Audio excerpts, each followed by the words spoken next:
Então considere uma fonte pontiforme que emite luz em todas as direções. Colocamos um anteparo que é plenamente iluminado pela fonte. Entre a fonte e o anteparo, vamos posicionar um corpo opaco. Um corpo opaco é aquele que não deixa que a luz passe através dele. Imediatamente temos a projeção de uma sombra do corpo no anteparo. Muito bem. Dizemos então que como a luz não consegue contornar o obstáculo, ela se propaga em linha reta a partir da fonte até o anteparo, tangenciando o corpo opaco. Observe. Temos um cone de sombra. A partir da fonte nós temos o vértice desse cone. Os raios de luz definem os lados do cone e finalmente a sombra a sua base. Muito bem, podemos então observar dois triângulos nessa figura.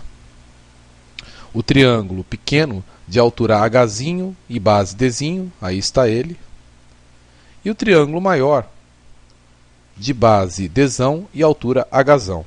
Esses triângulos são semelhantes, pois possuem pelo menos dois ângulos iguais. Observe, este ângulo é o mesmo que este, e este ângulo é comum aos dois. Muito bom.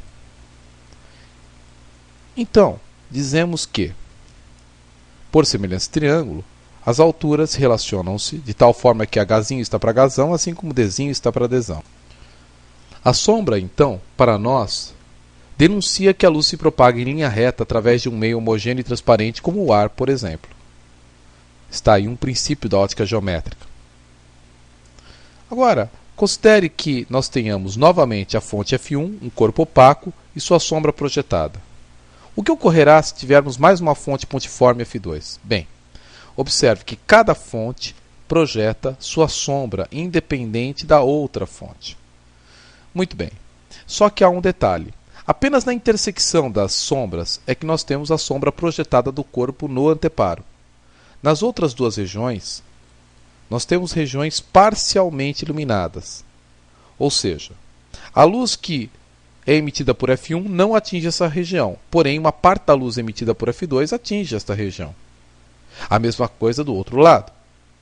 A luz emitida por F2 não atinge esta região.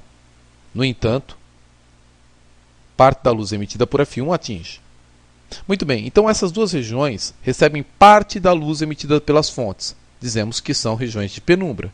Já esta região não recebe luz em nenhuma das fontes. Chamamos essa região de sombra. Aí está. Penumbra de F1, penumbra de F2 e sombra. Se um observador estiver posicionado na região de sombra, dizemos que o corpo opaco eclipsa completamente as fontes F1 e F2. Ou, em outras palavras, o observador não conseguirá ver as fontes F1 e F2, já que nenhum raio de luz que parte dessas fontes atinge aquela região.